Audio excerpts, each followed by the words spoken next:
So after owning my Lamborghini for over 1 year, it finally happened. I got my first check engine light of all time. And of course, it just happened 2 days before my sister's wedding, when we were actually planning to use the Lamborghini as a part of the entrance for the wedding. So for this video, let me tell you exactly what happened and what you may also have to watch out for if you ever plan on getting a Lamborghini one day. So part one, earlier that day, I had the Lamborghini detailed around 12 o'clock or so, around noontime. Obviously, I wanted the car looking perfect for the wedding. So during the detail, the doors were being opened and closed a whole lot with the engine off. Along with the top, the convertible top was going up and down. The electronics were running in the car, but the engine wasn't really doing a whole lot during this whole time. After the detail was done, I actually kept the car in the garage for about 6 hours or so because I didn't want to immediately take this perfectly clean car outside and get water spots all over it. And then shortly after, around 6 p.m. or so, I decided to fill it up with gas. I went to a gas station I normally don't use. I did go to a Shell gas station. I filled up the car, and for some reason, the fueling experience did feel a little bit unusual. So one of the things I did kind of feel or thought it was related to was whenever I was filling up the gas at the Shell gas station, my car was being filled up with gas, but for some reason, I did feel a slight hunch that the fuel was being a little bit over. It did, in my experience, kind of take the nozzle a bit long for it to kind of click off. Then I got back into the Lamborghini. I started it up as usual, and literally 20 seconds right after I pulled out the gas station, the check engine light just came on. And then I immediately started thinking, are you serious? 2 days before the wedding? Is this really happening right now? So on the way on that drive, I literally had no idea what was going on. I will say that in the past, I have had small little lights here pop on here and there about things like the battery or the tire pressure being low. But then 20 seconds after, I would turn off the car and then turn it back on again, and then the lights would just be gone. So one of the weirdest parts of driving the Lamborghini, and obviously this part is going to be something that nobody really thinks of or talks about on any YouTube channel, is that obviously I had no idea what was wrong with the car. The Lamborghini sounded completely fine, it drove completely fine, felt completely normal. But if I have a check engine light on, I don't know what had caused it. I'm not going to start beating on the car. So what I did was something different. I drove home pretty slowly. I stayed in the slow lane, the right lane, because I obviously did not know what was going on. I was doing about 60 miles per hour, which is just a little bit over the speed limit or at the speed limit. And this was where the strangest parts of Lamborghini ownership had came in. I swear, probably 4 to 5 different cars pulled up right next to me, going at my same speed on the highway, had their windows rolled down. People were honking. People were staying next to the car.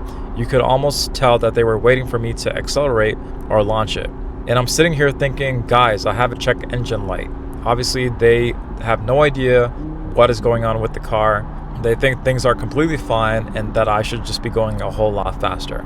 All they see is a Lamborghini driving slowly, and apparently that bothers people. And the craziest thing is the exact thing happened the next day when I drove the car to get it checked. So during this time, what I was feeling, or the reactions I was getting, was I was in the slow lane, and then to the left of me, obviously cars are rolling their windows down, and then the reactions that I was getting were a lot of pissed off people. It was really funny, but they were almost infuriated that I was going slow. And then a lot of them would be honking their horns, and then they're flailing their hands saying, go, go, go. What are you doing? Why are you going so slow? Go, go, go. Punch it, punch it. So I must have had literally 4 drivers do that in my 25 minutes of just driving home on the highway. So you can only imagine how bad that would have been if I had to just keep on driving the whole way.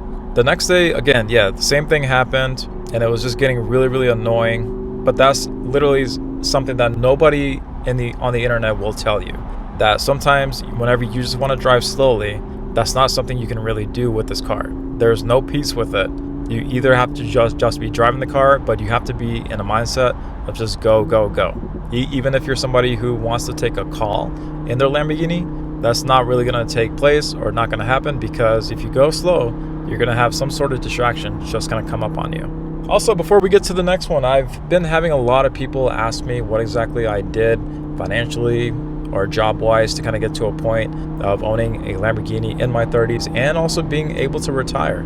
So if you wanted to know every little thing I did, my pathway, my blueprint that I did, all my different jobs that I've worked, what types of skill really got me there, I put together everything I know into this one little package here. So if you want to scan this QR code, check it out. There's also a link right down below. Check it out at the end of the video. The next part was getting it checked.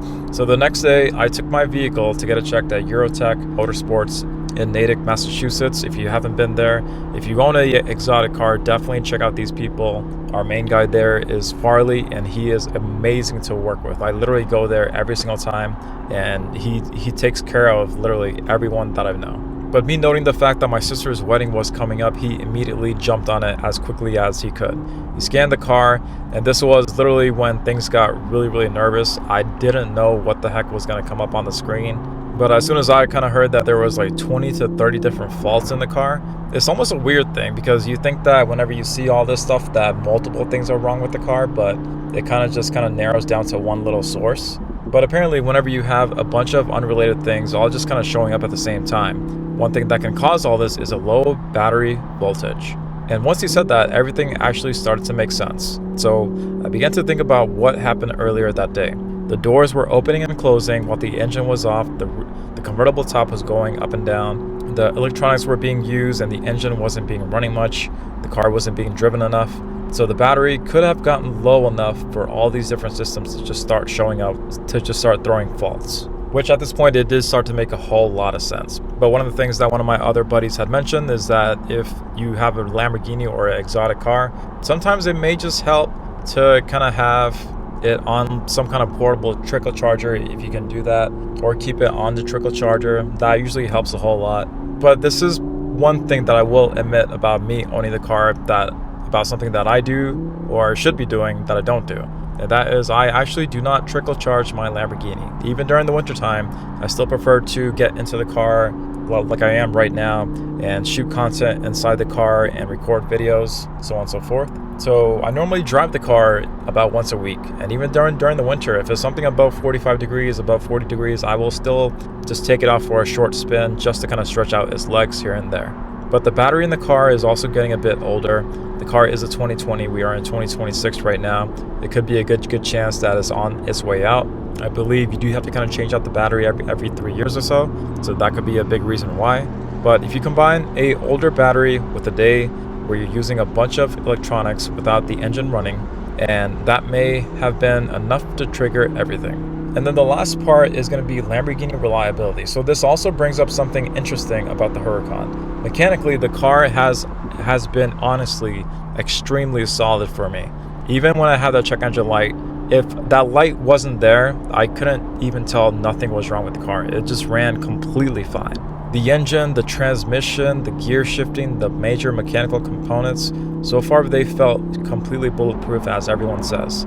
But I will admit, the electronics in the car, this is where you occasionally get some Lamborghini personality. And honestly, I really don't even care. I care more about the mechanical stuff working properly compared to the electric stuff in the car. That stuff can be easily fixed.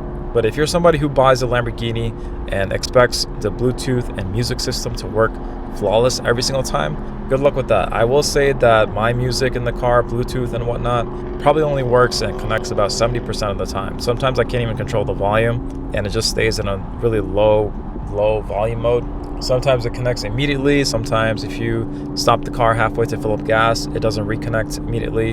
You have to wait till the next day for it to connect again. And sometimes you eventually just say, all right, I guess we're just going to be listening to the V10 today. And that is completely fine. The good news was that the car was driving completely normal. There was no loss of power, no strange noises, no overheating. Nothing felt mechanically wrong at all. So after looking everything over, we cleared the codes. I began to drive again, and then it was completely fine. No light, nor did it come on after the wedding. But I will say that going into the wedding, leading up to it, we drove it through the wedding, the car ran completely fine, no lights, no issues, and no nothing. Because imagine having this car there 2 days before the wedding and then suddenly realizing you can't use it. Thankfully, nothing of that happened.